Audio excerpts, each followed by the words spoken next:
Fala galera, aqui é Diego do aposentecedo.com. Estamos começando mais um Boteco Fire. Na mesa aí, meu, com o apresentador de sempre, seu amigo TR, fala aí.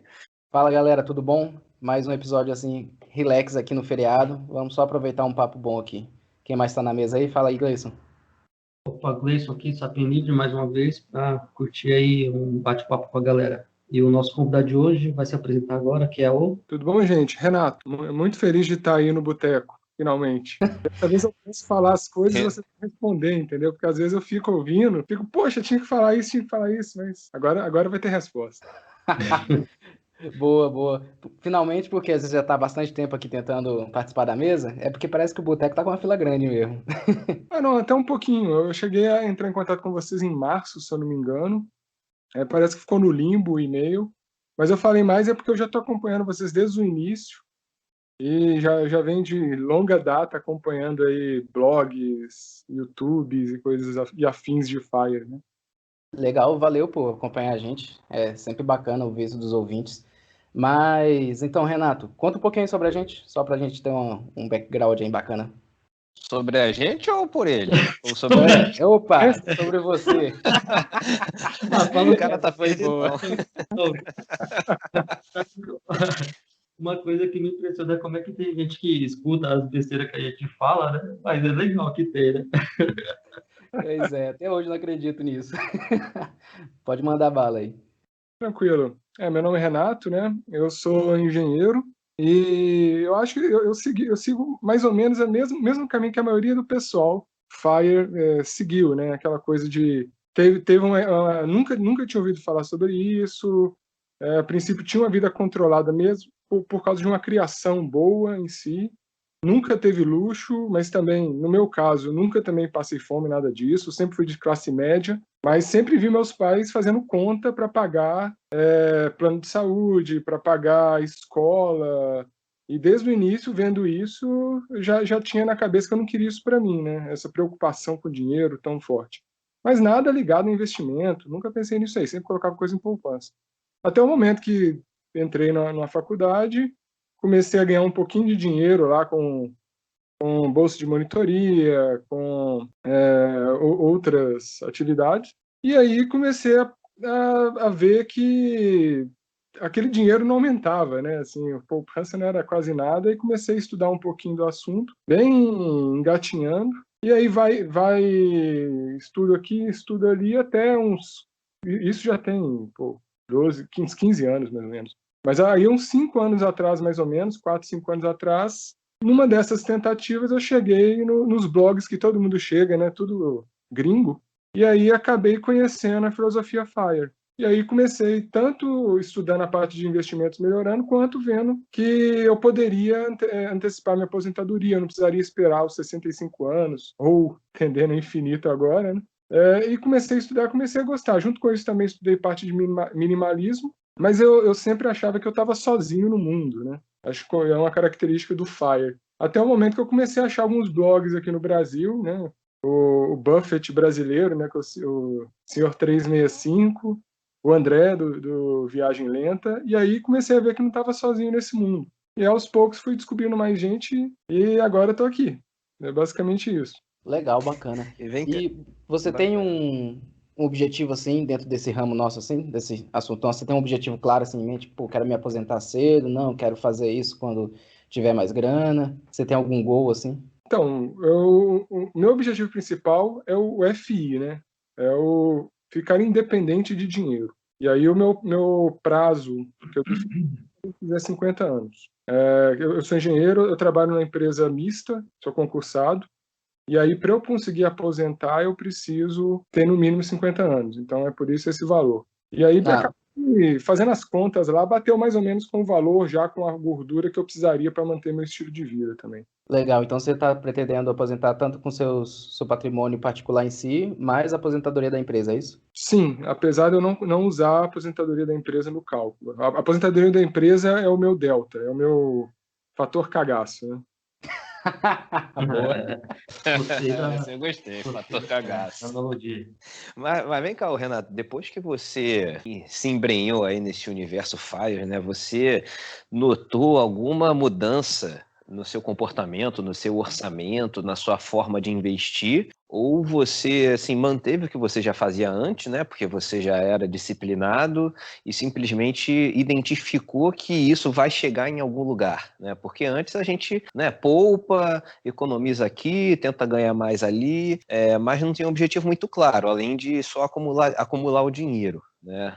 O FIRE em si, ele passou ele te ajudou a mudar o comportamento ou simplesmente te dá um resultado previsível? Eu acho que ele mudou sim, mudou bastante, inclusive. Virou quase uma filosofia de vida, porque eu ia acumulando dinheiro com objetivos menores, por exemplo, comprar um carro. Aí eu ia acumulando dinheiro, só que acabava que quando eu chegava no dinheiro para comprar o carro, eu ficava com dó. Porque, pô, foi tão difícil juntar esse dinheiro, cara, eu vou comprar um carro, o carro vai perdendo tempo. Aí eu virava, não, eu vou comprar um apartamento. Então, meus objetivos eram muito de bens, né?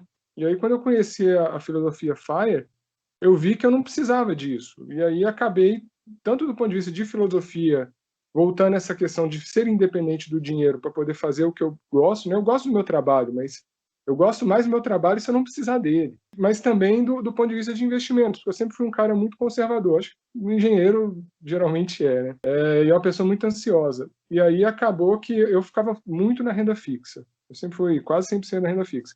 E aos poucos, estudando, vendo que o pessoal aí fora foca no mercado de ações. Obviamente não dá para comparar com o nosso mercado com o deles, mas aí conhecendo o pessoal daqui, conhecendo o fundo imobiliário, tirando aquela coisa da cabeça que no mercado de ações é cassino, né? Comecei a diversificar e hoje eu já estou bem mais diversificado do que eu era. E, inclusive, tendo uma rentabilidade muito melhor do que eu tinha. Então, assim, mudou tanto do meu ponto de vista de pensar, quanto do meu ponto de vista de investir. Então, você era, por exemplo, 100% em renda fixa, e agora como é que é mais ou menos a sua divisão aí da carteira? Cara, hoje, deixa eu abrir aqui para falar para vocês. Hoje, eu sou um cara que investe em muita coisa, eu sou bem diversificado. Eu sigo lá a lógica do senhor IF 365 de que nunca ninguém que diversifica quebrou, né? E tá fudido. Tá muito bom na linha, não. Eu só não vejo combinações familiares. Não, deixa que é brincadeira, Renato, até porque a gente pega no pé do CIF pra caramba, aí porque ele pega no pé dos outros, aí a gente começou a dar o troco. A gente respeita o cara. Eu me vejo muito parecido com ele, cara, em muitas coisas, mesmo na parte de Bitcoin. Essa aí eu sou um cara que eu não invisto no que eu não entendo e no que eu não acredito, né? Mas acho que isso dá para uma conversa bem longa. Hoje, como que está a minha alocação hoje? Eu tenho cerca de 44% em renda fixa. Isso que eu vou falar para vocês é o que eu invisto. Eu já tirei fundo de emergência, fundo de oportunidade, já tirei tudo isso. PGBL que eu tenho, isso tudo eu considero outra coisa. Mas do investimento mesmo eu tenho 44% em renda fixa, 24% em ações Brasil, 19% em ações internacionais, em ETFs, basicamente, e eu tenho 13% de fundo multimercado. Esse 13% de fundo multimercado é o meu antigo eu, da época que eu ainda não entendia muito bem, preferia jogar para um gestor controlar para mim. Então ele está ficando ali e eu vou deixando mais um tempo. É basicamente isso.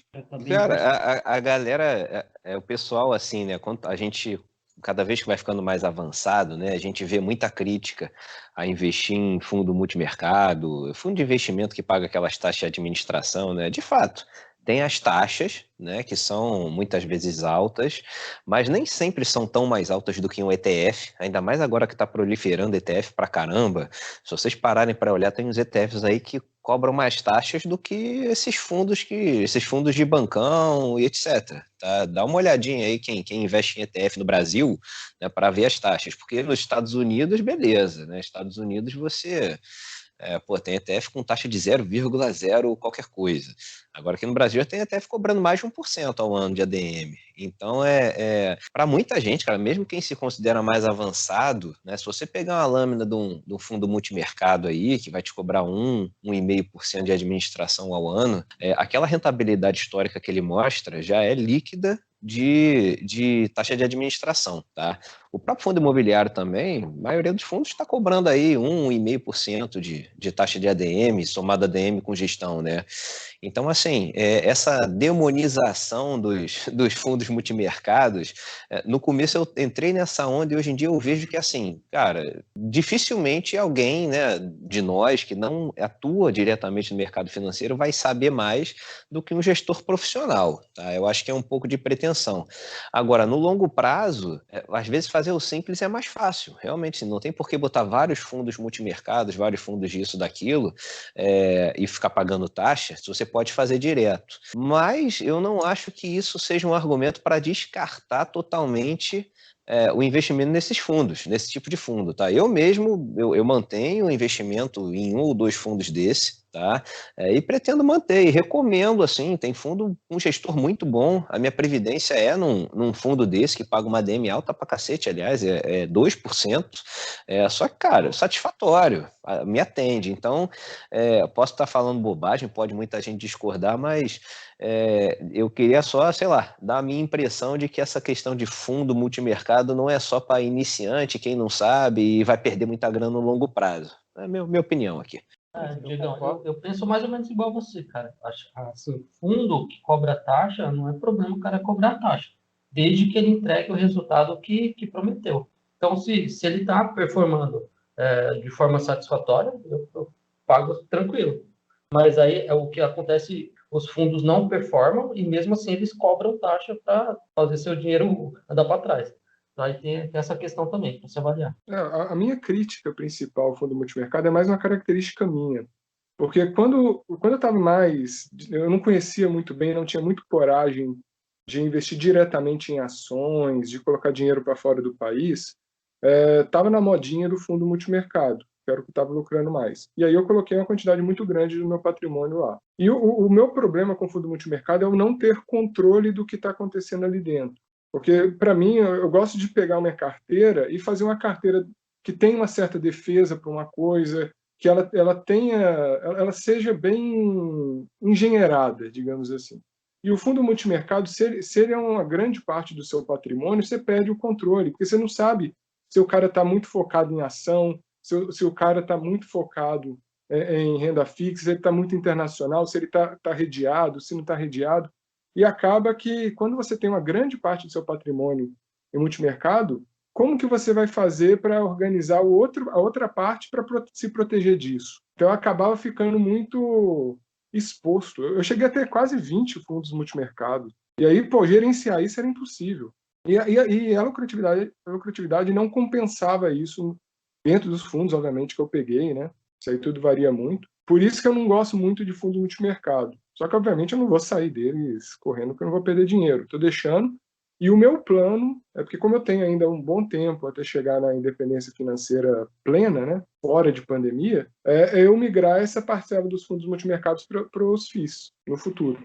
Se ainda houver, né? Porque o Brasil sabe como é, muda tudo toda hora.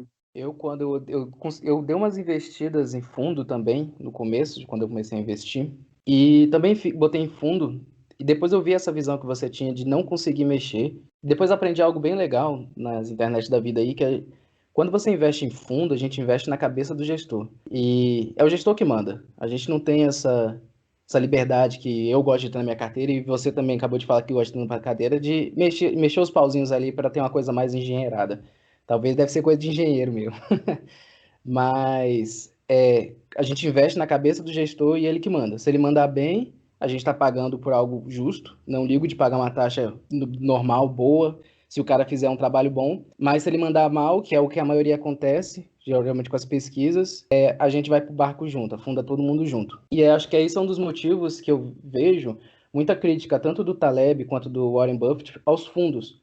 Porque o Taleb fala que a maioria das pessoas, dos gestores de fundos, são idiotas. É literário, assim, na leitura dele. Justamente porque a gente paga eles para fazer movimentações que nem eles mesmos entendem, na leitura de Taleb. E isso entra um pouco com o Warren Buffett também, que ele fala que como a gente está pagando os gestores, eles meio que se sentem obrigados a movimentar a carteira, sendo que às vezes nem é necessário. Às vezes você tem lá a sua carteira perfeitinha, e ela pode ficar desse jeito por 2 anos, mas o gestor tem que movimentar porque ele está vendo alguma coisa, ele tem muita experiência, ele sabe muito conhecimento, então por causa disso ele vai movimentar a carteira, sendo que às vezes não movimentar era a melhor medida. Depois de aprender um pouco disso, absorver um pouco disso, eu acabei vendendo todos os meus fundos e hoje eu invisto em cada papel por conta própria. Preciosismo meu também, eu admito isso.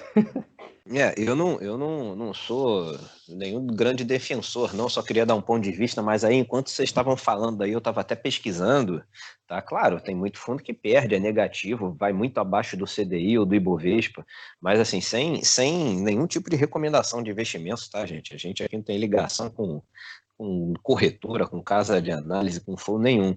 Mas peguei 2 exemplos aqui, um famosinho e um pouco menos famoso. Um deles é o Verde, né? O Verde Master Fundo de Investimento. Cara, eu peguei, o Verde, só um comentário, um Verde, eu acho que ele já é bem falado há muito tempo, Ele é muito bem, então, né? eu tô pegando o histórico desde 2006, eu tô aqui no site da Verius, né? Aqui tem vários comparação de fundo, né? De 2006, cara, o Ibovespa rendeu 196% e o Verde 1.151%, tá? Foi 954 pontos percentuais a mais, com um risco do Ibovespa de 28,5% e risco do Verde de 8,48%. Agora um outro menos famoso é o Mafre Inversion, fundo de investimento multimercado. Também desde 2006 o histórico, o Ibovespa rendeu 225% e esse da Mafre 679%, com um risco de 5,32 para o da Mafre e 28,43 do Ibovespa, ou seja, uma relação risco-retorno aí muito menor, porque o multimercado tem tanto renda variável como fixa, enfim, tem lá as regras do fundo, né? Então, não é um produto que tem que se abominar, né? Muito menos, assim, eu lembro porque eu tive essa passagem aí, né? Uma vez que você vai conhecendo mais, vai vendo, vai lendo sobre ETF, ainda mais conteúdo no exterior, né? Você começa a ver, pô, cara, tô perdendo grana, tô dando dinheiro pro gestor, tô dando rebate pro assessor do agente autônomo aqui da corretora e estou só tomando fumo. Não necessariamente. Tá? Não necessariamente. Então, girar é a pior coisa que tem, né? Eu, na época, cara, tirei tudo que é fundo, não mantive nada, não tive aí essa paciência que o Renato teve, e depois eu vi que, pô, valeria a pena diversificar colocando na mão de um gestor profissional uma coisa que eu me sentisse confortável. Então, só esses 2 exemplos aí vitoriosos que eu tô citando, como tem muitos outros exemplos muito derrotáveis, assim. Quer ver quanto tempo, Diegão, você coloca dinheiro em fundo multimercado e nesse período aí a entrega tem sido boa? Você acha que a performance está adequada? Pô, cara, assim, eu tenho coincidência, esses 2 fundos que eu falei, não é coincidência, né? Esses 2 fundos que eu falei, eu invisto, e tem mais outros 2 também, um da JGP, multimercado, e um outro da Sul América Inflate, que aí é ligado a título atrelado à inflação, né? O bom do fundo é que ele pega vários títulos antigos, então ele acaba ganhando bem aí quando ele vende a mercado, né? Aquela marcação a mercado de tesouro e tudo mais. Então, assim, cara, se pegar uma média, tá uma rentabilidade legal. Eu confesso para você que nunca peguei só os fundos multimercados e calculei a média de quanto ele rendeu em relação ao meu resto da carteira. Mas no longo prazo, cara, pelo menos assim, os últimos 5 anos aí que eu mantive isso, eu tô satisfeito. Vou até ficar com o dever de casa aí, no próximo episódio eu faço uma comparação e boto aí pra galera. Uma outra desvantagem que eu via do fundo era que você encontrava um fundo, analisava ele, gostava dele, aí você aportava. Aí, quando você juntava mais dinheiro para aportar mais, pô, o fundo fechou. Aí você não conseguia mais colocar nesse cara. Algumas vezes ele fazia um espelho, mas geralmente não. Aí você era obrigado a colocar em outro fundo, aí você tinha que fazer todo o trabalho de novo. Foi basicamente por isso que eu acabei chegando a 20 fundos multimercado, porque fechavam os fundos e eu não tinha onde colocar. E como nessa época eu ainda era meio medroso, eu ainda ficava muito com foco em renda fixa e fundos, né? Quando não era renda fixa, alguém fazia para mim, aí acabava gerando essa confusão. Eu acho que o verde funciona nesse estilo, né? Que ele abre e fecha de acordo com mais janelas. Mas já pagando uma rodada aqui para mais um que chegou na mesa aí, o que você acha desse assunto, Alex? Se apresente aí o cara que chegou no meio do momento. Fala, galera. Cheguei um pouco atrasado, mas estava aqui só ouvindo aqui o assunto dos fundos, né? Então, peguei a conversa um pouco pela metade do caminho, mas todos vocês estão certos, né? Na verdade. Questão do fundo, né? O que eu vejo? Eu não tenho nenhum fundo hoje. O fundo, qual é o lance do fundo? É o gestor, né? Então, a gente conhece muito mais os principais gestores, os principais fundos. A gente pega ali, por exemplo, no Brasil, né? Vocês estão falando verde, tem o Alaska Black, né? Todo mundo conhece o Henrique Breda e tal. Então, assim, a gente, né, olha para o vencedor. Mas teve uma vez que eu li um estudo, né, não me recordo, já faz muito tempo até, deve ter uns 2 anos isso daí, em que, tipo assim, o que acontece muito com fundo, né? Para você criar um fundo, na verdade, você faz lá, tira o certificado, se você quiser, né? E aí você pode gerir um fundo. E aí acontece tudo isso que vocês estavam falando aí, que o Warren Buffett fala, né? Taleb fala também, que é a obrigação de, se eu não fizer algum movimento, né, o cotista aqui ele vai achar que eu não estou trabalhando. Aí ele vai lá e faz um movimento, né, porque o cotista vai ficar incomodado se de repente a carta do mês for: atenção, senhores, não tivemos movimentações esse mês, seguimos para o próximo mês, muito obrigado a todos, até logo. Né, o investidor vai falar: esse cara ele não sabe o que está fazendo, então acaba mexendo no fundo. Mas o estudo dizia o seguinte, sei lá, tipo assim, 85% dos fundos morrem pelo caminho.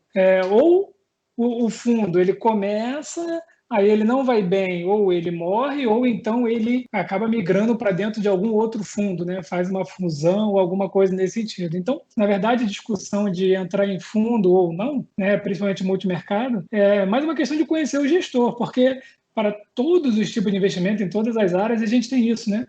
Tem gente que faz stock picking e não tem uma boa rentabilidade, ou seja, vamos falar que essa pessoa que faz stock picking seja um gestor. Não é um bom gestor para stock picking, né? Mas tem pessoas que fazem stock picking e a rentabilidade está muito lá em cima, né? E aí, com a comparação por que eu não gosto muito de fundos, né? Porque o fundo você acaba que fica sem saber o que está acontecendo no momento. Você tem ali 30, 60 dias para resgatar o dinheiro ou então para ver qual foi o movimento que o gestor fez, né? E o ETF não tem isso. Então, eu tenho alguns ETFs e não tenho fundos, e aí eu acabo preferindo o ETF justamente pelo que o Diego falou. Tem ETF no exterior, né? No Brasil, o ETF para mim não vale a pena, até mesmo porque paga imposto sobre qualquer ganho de capital. Mas no exterior tem ETF que é de 0,06, né? Então não chega nem a 0,1%, né? 0,06 de taxa de administração. E ali você consegue ver online, na hora, o que está dentro do fundo, né? Então, agora, obviamente, quando a gente vai falar de fundo no exterior, é um pouco diferente. Tá? No Brasil, tem o famigerado 2,20, né? 2% de administração, 20% de performance. Não, se o fundo caiu para caramba, você vai pagar os 2%, aí entra naquela que o dinheiro vai diminuindo. Mas no exterior é outra seara. Então, muito mais fundo e lá acaba sendo por produtividade do próprio gestor. Eu concordo muito com você, até reforço o que eu falei lá, que acho que a questão de investir em fundo é a cabeça do gestor.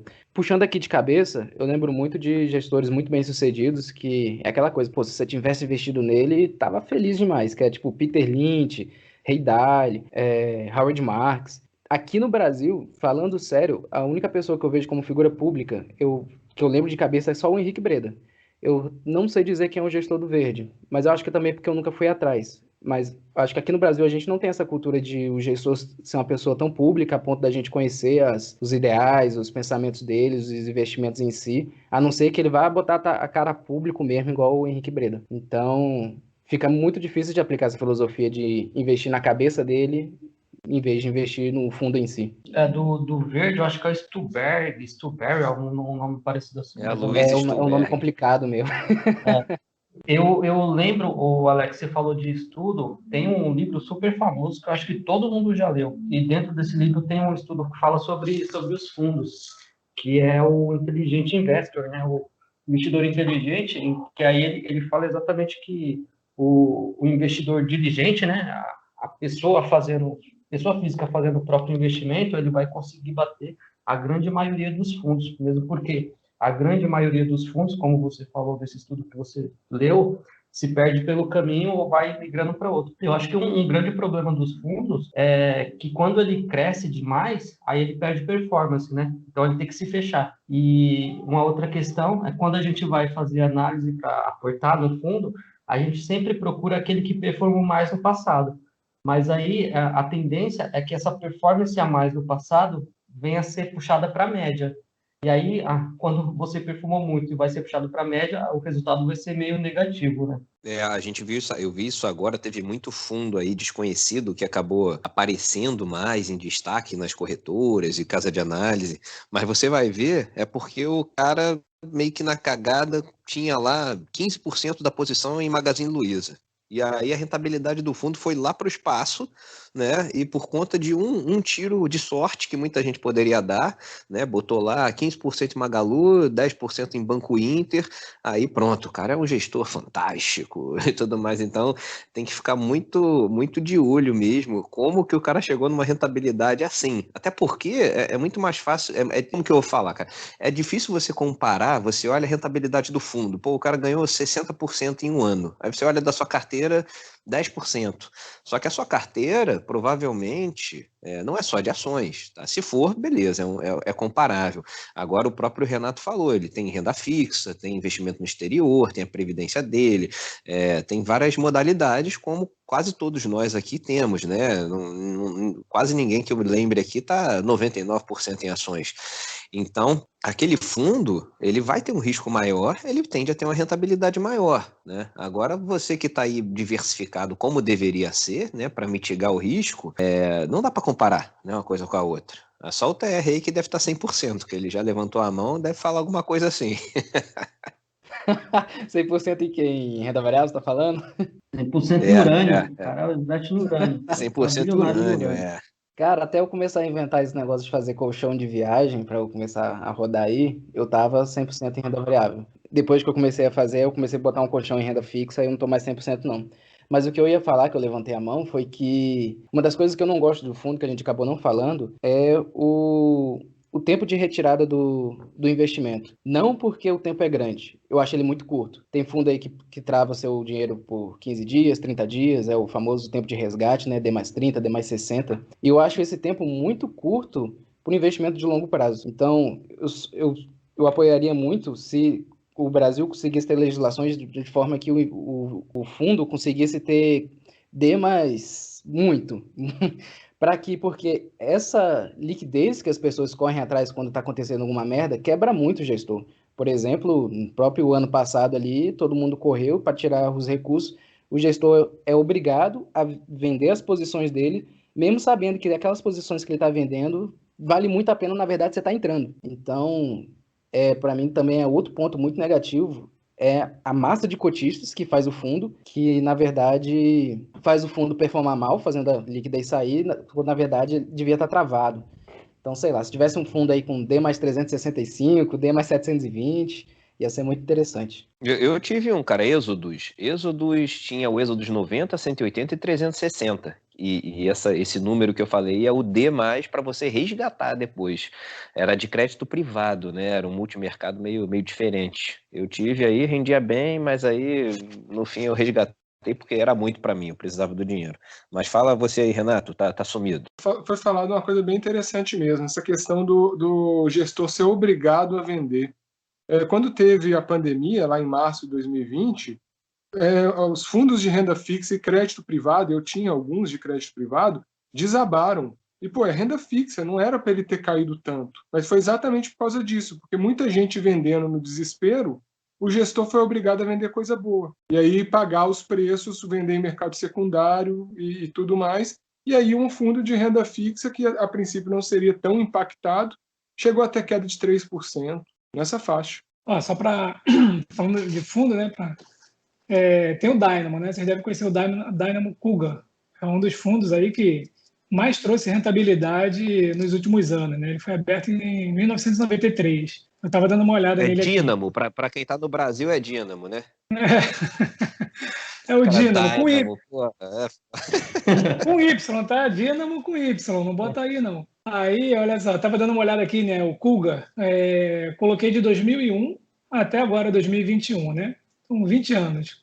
o retorno dele foi de 7.000%. Tá? Então, um retorno anual aí de 23,78%. Né? Mas, para entrar nele, investimento mínimo é de R$300 mil. As movimentações mínimas são de R$30 mil.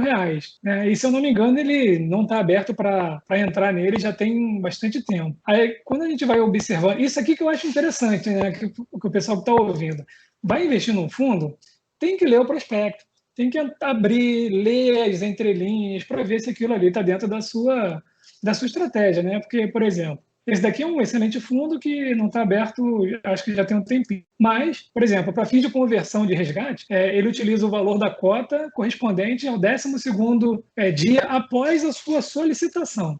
Então, às vezes a gente está olhando a tela hoje e aí está tudo subindo para caramba e, quero sair do fundo agora, né? Ou pelo menos realizar um lucro aqui. Beleza, mas a cotação vai ser daqui a 12 dias. Né?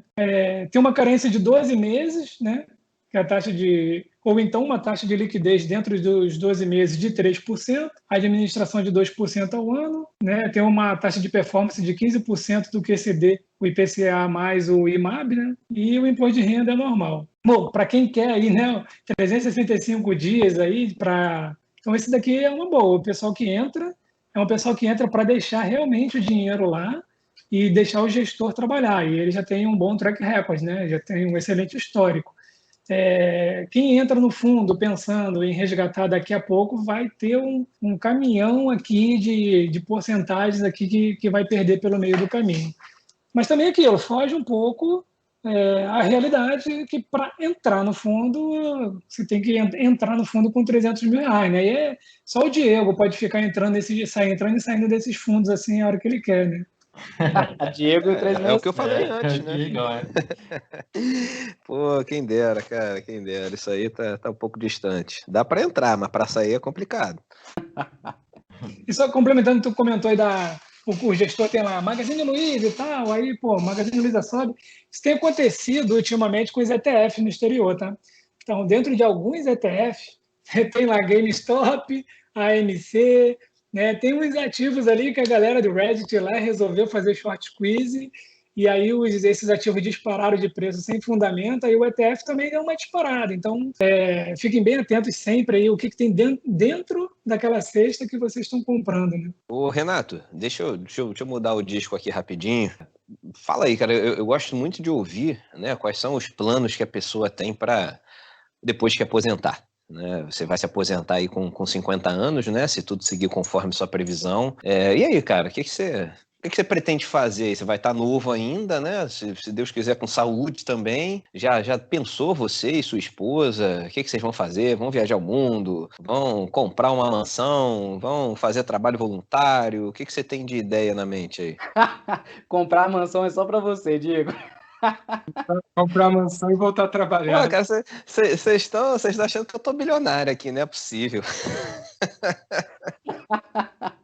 Assim, como tem um horizonte ainda de 12 anos, tudo pode mudar, né? Mas hoje, a nossa estratégia é, chegando aos 50 anos, a gente ir para um lugar mais barato e mais calmo. Então, a gente tem plano A, B, C, D, aí tem vários, né? Plano A seria mudar para Portugal, para morar lá, um lugar mais tranquilo, não ficar nos grandes centros. E aí trabalhar, assim, minha esposa ela é médica, tentar fazer revalidação lá, que vai ser difícil. E aí trabalhar no que tiver, assim, no que der vontade.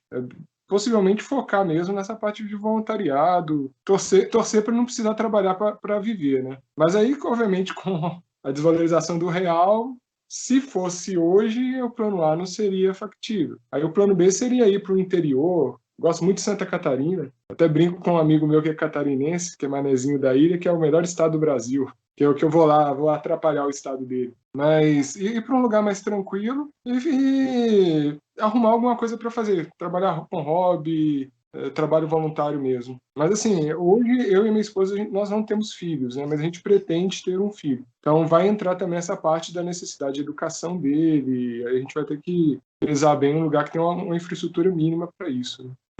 Renato, eu não sei se você já comentou, mas como que vai ser essa sua transição financeira para morar em Portugal, por exemplo, né? Você já está deixando alguma coisa em euro ou em dólar? Como é que você vai viver lá? Ou você pretende ter o rendimento em reais e depois faz o câmbio? Porque tem muita gente que quer morar no exterior, mas aí não começou ainda a fazer a carteira exterior, né? O interessante é sempre ter já uma renda passiva, nem que seja 50% dos gastos lá fora, os outros 50% faz um câmbio, alguma coisa assim, mas pelo menos tem que ter alguma coisa já na moeda corrente lá do país que está querendo viver, né? Como é que você pretende fazer isso aí? Sem dúvida. Eu tenho nesse plano, como a gente tem um horizonte de 12 anos, ainda para eu chegar lá nos 50, a minha ideia é ir migrando aos poucos para o exterior. Hoje eu tenho cerca de 20% aí no exterior já, e ainda tenho um dinheiro aí que é o meu dinheiro de viagens, que com a pandemia travou, né? Mas aí já vai com uns 22, 21, 22%. E aí, quanto mais vai chegando perto da aposentadoria, mais eu vou migrando para ativos no exterior, a ponto de ficar com uma relação aí no seu 80-20, porque uma coisa muito interessante que o senhor IF365 apontou para o pai dele, que eu concordo, é que como eu vou ter uma aposentadoria aqui, e essa aposentadoria é em real, eu tenho que valorar isso na hora de fazer essa comparação. Então eu preciso estar muito mais exposto ao exterior, porque os rendimentos que eu tiver no exterior eles vão somar com o dinheiro que eu vou receber aqui no Brasil, em real. A minha ideia é, no final, chegar em algo 50-50, como você apontou, mas 50 considerando a minha aposentadoria que eu vou receber. Isso daí é bem interessante, né? Eu sempre comento isso para quem é funcionário público, né? Porque eu, como sou militar, e eu tenho, então, minha aposentadoria também aqui no Brasil, acontece aquilo que o 365 falou do pai dele. Então, o rendimento no Brasil, em real, a gente já tem, né? Para quem vai até o final aí levar a aposentadoria, a gente já tem. Então, tem que realmente agora pegar toda a parte do investimento e colocar no exterior para poder, no mínimo, ter a mesma renda, né? No exterior, que é a renda do Brasil. E aí entra naquilo que ele comentou, que eu acho sensacional, né? Que, bom, se o Brasil der mais certo do que a Europa, do que os Estados Unidos, é legal, eu estou recebendo meu salário lá. Se o Brasil virar aí uma Venezuela, uma Argentina, e lá fora tiver tudo muito bem, é legal. Eu estou com um grande capital lá fora também que está me gerando renda e eu posso até vender, fazer o câmbio, né, daquilo que está gerando lá fora, então eu posso viver lá fora. É isso que eu tenho conversado muito com o pessoal que é funcionário público, né? Na maioria das vezes, principalmente no meio militar, o pessoal é muito ruim de educação financeira e é muito ruim de planejar a aposentadoria. Ô Alex, você pretende morar fora, cara? Porque a gente conversou bastante, eu não lembro se você comentou sobre isso, porque eu lembro que o último episódio que a gente estava falando sobre Bitcoin, né? E aí eu até fiz um pensamento meio comigo mesmo, assim, o cara mais exposto ao Brasil, no caso, era você mesmo, né? Que toda a sua aposentadoria é fundamentalmente vinda de recursos do governo. Então, se o Brasil quebra, você quebra junto. Eu acho que o cara mais exposto no Brasil, no caso, quando a gente conversava, era você. E aí, acho que faz muito sentido, então, você tá investindo aí a sua grana no exterior, mas você pretende morar fora? Então, exatamente isso daí. É isso que eu falo com todo mundo que é militar, né, funcionário público em geral, né? Eu tenho hoje, já estou com 65% no exterior. Então, eu virei a mão e aí eu fui investindo cada vez mais no exterior. O dólar também foi subindo, né? Eu tenho investimento no exterior desde o dólar de R$3, 3,10, né? E então é exatamente isso. Aquela conta que o 365 fez, né? A gente faz uma conta de exemplo, né? Então, vou dar o exemplo aqui de uma renda mensal de R$20 mil. Então, se você tiver 4 milhões, a 0,5 mensal, né? Vamos colocar a situação hipotética aqui de FI numa média de 0,5 mensal. Então, você tem aí os 20 mil. Então, agora faz o quê? Começa a aportar no exterior até você ter os mesmos 4 milhões no exterior, né? Porque você já está exposto na aposentadoria aqui no Brasil. Eu pretendo morar fora, na verdade é o seguinte, eu já pretendi morar fora de vez, quando, né, eu me aposentasse. Não adianta a gente falar o que a gente... hoje, escrever o que a gente vai fazer daqui a 10 anos, 8, 20 anos, nem daqui a 3 anos a gente não consegue afirmar. Mas eu tenho temporadas fora, eu vou passar, né? Então, já viajei bastante, né? Eu fiz até um canal de viagens, tem um site lá de viagens que eu estava colocando minhas viagens, e um dos lugares que eu pretendo passar pelo menos 6 meses são as Ilhas Canárias. Fantástico, sensacional. O brasileiro não conhece ali as Ilhas Canárias. Para quem gosta de praia, então, né, não precisa nem falar. Para quem gosta de Floripa, então, olha só, vá para as Ilhas Canárias para conhecer, né? E no futuro, né, quando minha filha tiver maior, se for o caso, morar no exterior para ela ter alguma formação no exterior também. Entendi, mas aí repatriar essa grana não, né? Essa estratégia de investir no exterior funciona mais para quem não quer trazer o dinheiro de volta para o Brasil, né? Porque você tem a bitributação, no caso você trouxer de volta, não é isso? Mais ou menos, né? Na verdade, se você vender até 35 mil reais por mês, mesmo com lucro, você não vai pagar imposto, né? Então, dá para fazer uma carteira no exterior e depois dá para repatriar o dinheiro. Eu não vou nem dizer em doses homeopáticas, porque, né? Imagina você precisar de 35 mil reais todos os meses para viver. É difícil você precisar disso para viver. Você pode estar construindo uma casa ou alguma coisa e precisar desse dinheiro. Mas eu não pretendo repatriar. Esse dinheiro é para ser utilizado no exterior, ou em viagem, ou em estudo da minha filha, ou até mesmo morar um tempo lá fora, né? Então, é um dinheiro que eu pretendo deixar de vez no exterior. Então, agora aí eu posso ter duas vidas, né? Eu posso ter a vida no Brasil, eu tenho dinheiro para viver no Brasil, e eu posso ter uma vida no exterior e eu já tenho dinheiro lá para viver no exterior. É uma coisa interessante, gente, que assim, não sei se vocês já tiveram a oportunidade de morar fora durante um tempo. Eu tive essa oportunidade a trabalho, passei 1 ano na Coreia do Sul. E a gente vive no Brasil com essa insegurança, mas que é um fantasma de insegurança, esses problemas burocráticos que a gente tem, a gente é o sapo na água esquentando, a gente não sente isso. O dia que você passa um tempo num lugar onde você não precisa se preocupar, você pode ser assaltado ali, você pode andar à noite, qualquer hora, em qualquer lugar da cidade que você está tranquilo, as coisas resolvem rápido. Cara, sai um monstro das suas costas. Eu lembro que quando eu voltei, eu falei assim, putz, eu tive dificuldade para me readaptar ao Brasil. Eu lembro muito disso. Assim, é uma coisa que eu não gostaria que o meu filho tivesse que viver com esse monstro. A gente não percebe porque a gente já está na água esquentando, mas faz uma diferença para a gente absurda. É legal você comentar da diferença, né, da insegurança. Eu morei no exterior, mas em relação à insegurança, eu acho que aqui no Brasil talvez eu estivesse mais seguro, considerando que eu estava no deserto do Saara, né, no meio de um conflito entre os marroquinos e os saharauis. Eu acho que essa questão de segurança, fazendo patrulhas em campos minados, entendeu? Então, talvez eu estivesse mais seguro aqui mesmo. É um pouco diferente, né? Eu acho interessante, né? Porque muita gente acha que é uma questão do brasileiro, né? Fala em complexo de vira-lata, que muita gente quer morar no exterior, porque qualquer lugar no exterior é melhor do que aqui, né? Antigamente o pessoal falava muito dos Estados Unidos, aí começou a ter mais ambiente para a Europa, e aí hoje em dia já falam também em morar no Uruguai, no Chile, já vão baixando um pouco aí o padrão mais alto, né?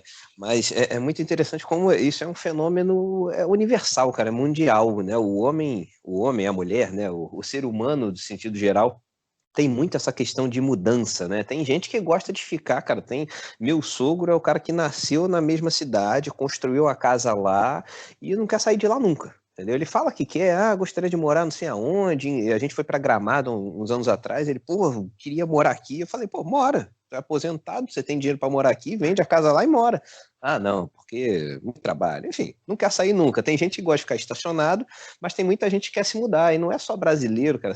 Todo mundo aqui que já teve experiência, né? Todo mundo já viajou um pouco, conheceu gente de outras nacionalidades e que quer só sair. Tem muito americano que quer morar na Índia, tem europeu que vem para o Brasil e não sai mais. O Gleison, que está aí no Nordeste agora, com certeza, especialmente nas cidades menores, aqueles paraísos tropicais, né? Aquelas cidadezinhas de praia, tá cheio de gente que veio, abriu uma pousada, abriu um restaurante de várias nacionalidades. Então, não é só uma questão de... Eu entendo perfeitamente o que o Renato falou, ainda mais a Coreia do Sul deve ser tipo o Japão, assim, né? Um negócio que você não pode nem atravessar fora da faixa de pedestre, é um negócio...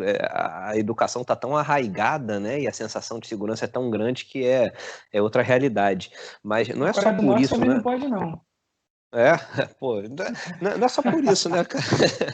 É um troço... É uma sensação de você estar num lugar diferente. Você encheu o saco daquilo que você está vivendo e você quer algo diferente. o cara lá do Canadá tá doido para morar em Búzios ou em Jericoacoara.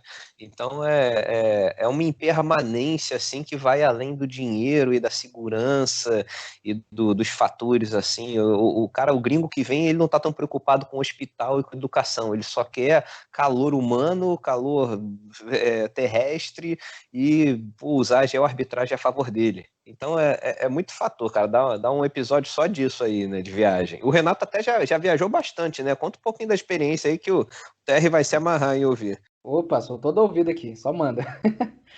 Seguinte, acho que foi em 2010, se eu não me engano. Eu já estava trabalhando onde eu estou trabalhando, já ganhava melhor, não investia quase nada nessa época, só em alguns fundos de banco grande mesmo e renda fixa. E aí eu resolvi viajar com na época era namorada, né, minha esposa atual, para a gente ir para o Nordeste. Eu queria muito conhecer Lençóis Maranhenses, a gente foi numa CVC. Aí chegando na CVC, fomos olhar os preços, cara. Cara, absurdos os valores para ir para Porto de Galinhas, para Maceió, e aí nesses desesperos de preços, a gente caiu numa promoção lá que estava mostrando viagens internacionais. Nunca tinha viajado para fora, na verdade já tinha mais Paraguai e fronteira da Argentina, né? Aquela coisa mais de local. E aí eu fui ver o preço para viajar. Eu estava olhando uma semana lá em Lençóis Maranhenses, era o mesmo preço de viajar durante 11 dias, que era França, Bélgica, Holanda e Inglaterra. 11 dias. A gente, não vamos pagar isso aqui para ir no Nordeste, vamos para a Europa. E aí a gente foi para a Europa, foi maravilhosa viagem, a gente ficou deslumbrado. Aí no outro ano a gente, temos que fazer de novo, só que aí a gente já conhecia como era a logística, né, de viajar para fora, a gente, vamos fazer por conta própria? Vamos. Fizemos outra viagem, também foi maravilhosa, e acabou que a gente gerou até uma tradição de família, digamos assim, que a gente colocou na nossa cabeça que a gente ia viajar todo ano, fazer uma viagem muito boa. Aí a gente foi viajando, e com o tempo a gente começou já a pensar na questão de filho, a gente, daqui a pouco a gente vai ter filho, quando a gente tiver filho a gente não vai conseguir fazer as viagens mais malucas. Então, vamos fazer o seguinte, vamos fazer as mais malucas agora, porque lá na frente vai sobrar só as fáceis, né? E aí a gente gerou esse hábito, e esse hábito foi crescendo. Moral da história, até a pandemia, né? A gente já tinha conhecido 40 países. A gente viajou todos os anos, de 2010 até 2020. Detalhe, 2020 a gente viajou, a gente quase ficou preso lá na Tailândia, que em 2020 a gente viajou pelo... E aí a gente vai adaptando, né? No final a gente já estava mochilando, a gente estava viajando sem despachar mala, a gente viaja com só mochila, eu com uma e ela com outra, e 2 bolsas, né? Para não ter que despachar. E 30 dias, 30 e poucos dias, é o tempo das férias nossas. Né? E a gente quase ficou travado lá na Tailândia por 2 dias, a gente voltou 2 dias antes da Tailândia fechar a fronteira. Mas assim, temos diversas, dá para ficar o dia inteiro contando casos, perrengues de viagens e coisas do tipo. Caramba, que interessante. Então depois eu vou te chamar para um papo particular para a gente trocar ideia. Mas viagem é muito interessante, é um assunto que eu gosto muito. E é por isso que eu tô nessa imersão agora. E abre a mente, cara, abre muito facilmente. E uma coisa que a gente estava falando de muito brasileiro que quer viajar para fora, morar fora, eu acho que tem um erro muito grande, não só no brasileiro, qualquer pessoa que pensa em mudar para outro lugar, que ela pensa em mudar para o lugar lembrando de um turismo que fez. Lembrando de, eu gostei muito daquele país lá visitando, então deve ser um bom lugar para morar. E isso não necessariamente é verdade. A gente tem que pensar em morar pensando em passar os perrengues, em ter que ir em repartição pública, no dia a dia de ir no mercado. Tem que conhecer um pouco o país, porque tem muito país que é muito bom para você visitar, mas não deve ser bom para morar. Quando eu estava na Coreia do Sul, sempre quando eu falava que era brasileiro, todo mundo lá falava, nossa, eu adoraria morar no seu país. E eu já tinha essa cabeça de querer sair, né? Ficava até engraçada a situação, porque eu ficava falando, então vamos trocar, vai lá no meu lugar que eu vou para o Canadá, eu vou para os Estados Unidos, eu vou para tal lugar que era o pessoal. É uma questão de vida real, né? Fala aí, Alex. Então, você falou um negócio muito interessante, né? A gente entra aí, é um podcast só de viagem, né? Viajar no Brasil realmente é muito caro. Eu vou dizer, né, que tem lugar no Brasil que eu não conheço, principalmente no Nordeste. Conheço muita coisa no Sul, conheço muita coisa no Brasil, mas eu não fui a Fernando de Noronha e também não fui nos Lençóis Maranhenses e em alguns lugares no Nordeste, justamente por causa do preço. Mas, né, conheço vários países, eu passei 22 dias na Grécia, só que realmente quando você vai comparar preço, a diferença é grande. Então você consegue conhecer outra cultura, você conhece outros lugares, pontos turísticos sensacionais, pelo mesmo preço de conhecer alguma coisa no Nordeste, em que culturalmente não vai te acrescentar muita coisa, igual você viajar para a Grécia, para a Turquia, para a Tailândia, enfim, né? Tem que ver o câmbio que você estava fazendo também, né? Porque agora, com o dólar alto do jeito que tá, eu acho que não mais, né? Acho que já inverteu essa história aí, né? Sei lá, acho que continua a mesma coisa, viu? Então, na verdade, o que acontece? Você vai viajar, você faz um planejamento. Então, esse planejamento, no Brasil também subiu. Você entra no Booking lá, ou no Decolar, e você vai olhar a hospedagem. Tem hospedagem muito cara, hospedagem boa ainda é muito cara, né? Enquanto você vai no exterior, às vezes você pega Airbnb e a hospedagem é muito mais barata. Mas o que eu queria dizer, o interessante é o seguinte: quando você faz igualzinho o Renato fez aí, né? A maioria das pessoas que começam a viajar para o exterior por conta própria, né, fazem exatamente o que o Renato fez. Então, olha na CVC, um pacote, compra um pacote para o exterior, que às vezes ou é mais barato ou é igual o que ia fazer no Brasil, aí faz aquela maratona, né? Eu fico brincando que é uma gincana, né? Porque, né, a excursão você acaba que passa 2 dias no lugar, um dia e meio no outro, mais um dia no outro, e você, em 7 dias, conheceu 9 países, né?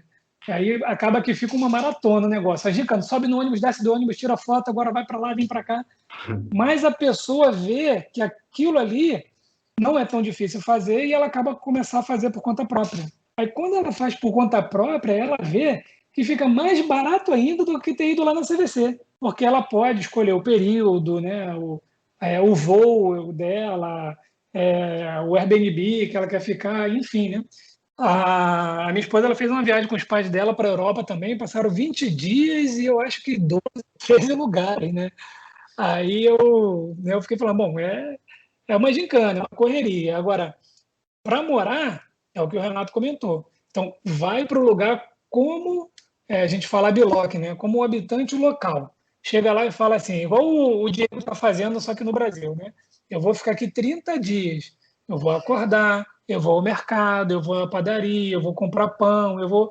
Fica como um morador local e não como um turista, porque como turista, por isso que muito estrangeiro quer ir para o Rio de Janeiro, porque é o carnaval, é a praia, Copacabana, Ipanema. Quando você vai morar, aí, né, a coisa muda de figura um pouquinho. Alex, e tem outra questão também. Eu me lembro que eu estava na África do Sul e eu conheci um sul-coreano.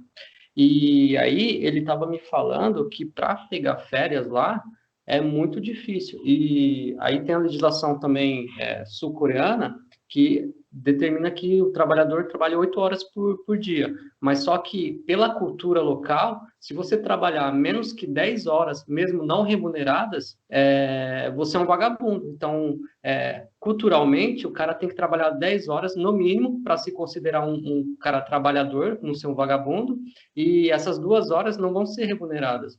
Então, tem essas questões culturais locais, né, que a gente não enxerga, no caso, a gente como visitante vê o país com uma puta estrutura, segurança, mas tem essas questões culturais que são péssimas, né, para a gente que é brasileiro e acaba não enxergando.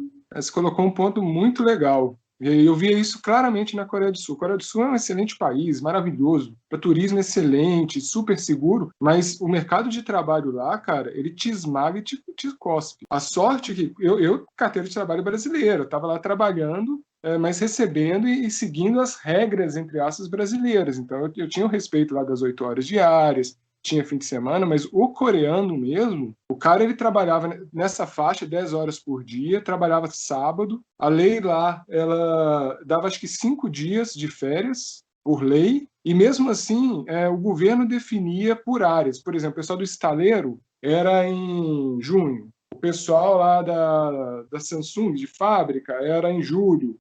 Então você não escolhia, era 5 dias quando você começava o trabalho. Com o tempo, quanto mais tempo na empresa você tinha, mais direito a férias você tinha. Então, e lá tinha uma coisa muito forte, essa parte de hierarquia do idoso com o mais novo era absurdo, assim.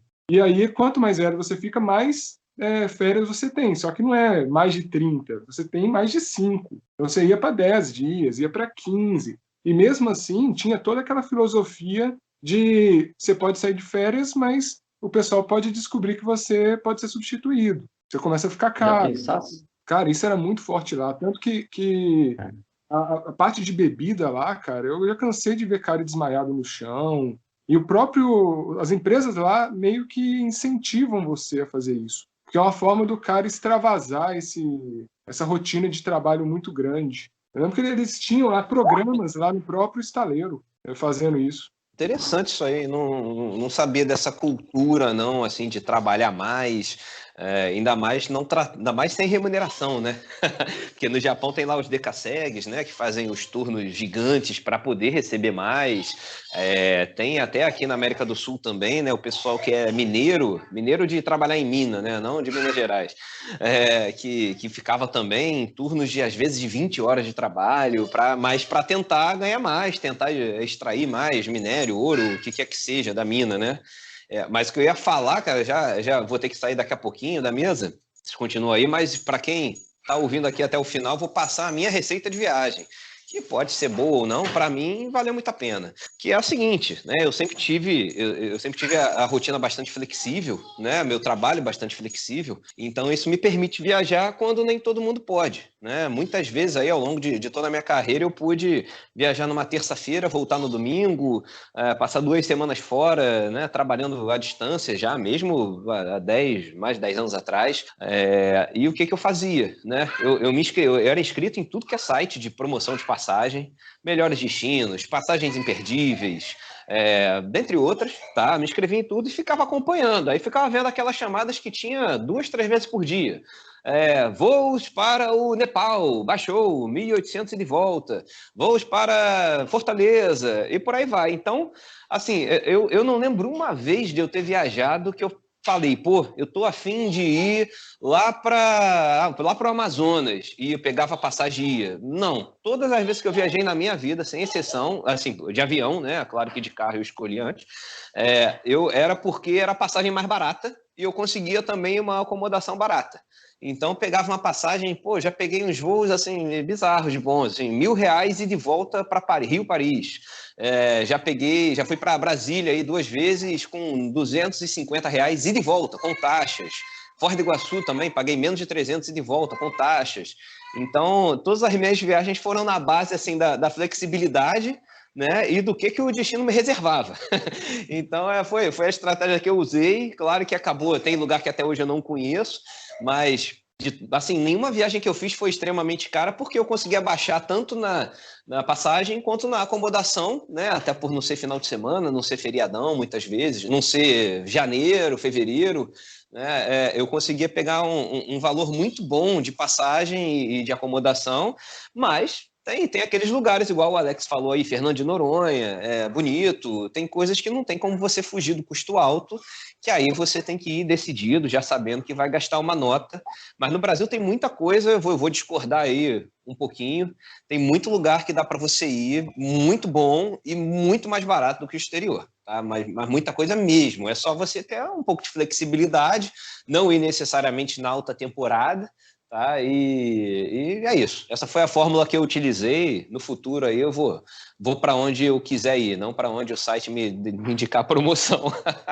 Quem está no começo, fica a dica aí. E com essa eu já até me despeço, agradeço aí o Renato pela participação. Pô, muito bacana, vamos continuar trocando experiência. E um abraço para a galera da mesa aí que está sempre sendo abraçada, para o ouvinte também. Valeu, um abraço. Com certeza, Diego. Acho que a questão da gente comparar o preço do Brasil e do exterior é mais algo de alta temporada e lugares muito frequentados, muito procurados. Então, aí já era, né? Você vai lá na CVC e toma um susto para trás mesmo. Mas eu também já vou encerrando aqui. Agradeço muito o Renato pelo papo de hoje, muito interessante. A gente vai manter contato aí para pegar essa experiência de viagem. E a todo mundo que está na mesa, para quem quiser conversar um pouquinho com a gente também, só mandar e-mail aí para o botecofire@gmail.com. E já deixo o meu agradecimento e até mais. Fala aí, pessoal. Eu também vou me despedindo aí. Gleison Sapinlibre, quem quiser me acessar, procura lá no Instagram ou no próprio blog, sapinlibre.com. E é interessante demais, a gente começa falando de vida, de investimento, vai para fundo de investimento e termina falando de viagem. Isso aqui é o boteco mesmo. Então, valendo aí, tchau, tchau, galera. Fica com a voz contigo aí, Alex. Valeu, pessoal. Então, se quiserem me encontrar nas redes sociais, acha o @bpmilhão, ou então o site Como Investir no Exterior, o YouTube também, é o Como Investir no Exterior. E realmente papo muito bacana, né? Papo de boteco. Não é um assunto só, né? A gente vai trocando diversas experiências aqui e fico aí à disposição de todos vocês lá no meu site e nas minhas redes sociais. Forte abraço para todos. E o cupom? E o cupom? Ah, olha aí, eu estava esperando para ver se ele já tinha ido. Utilize, então, olha só, o dólar está caindo quase R$5, é o melhor momento para você iniciar seus investimentos no exterior. Então, utilize o cupom Investir no Exterior na Remessa Online para ter 10% de desconto e ajudar o canal. Valeu, gente, pela oportunidade de ter participado dessa conversa, desse boteco. Vamos manter contato sim, cara. Tem muita coisa ainda que eu quero conversar com vocês e aprender um pouquinho mais. Então legal, bora para a próxima rodada, então.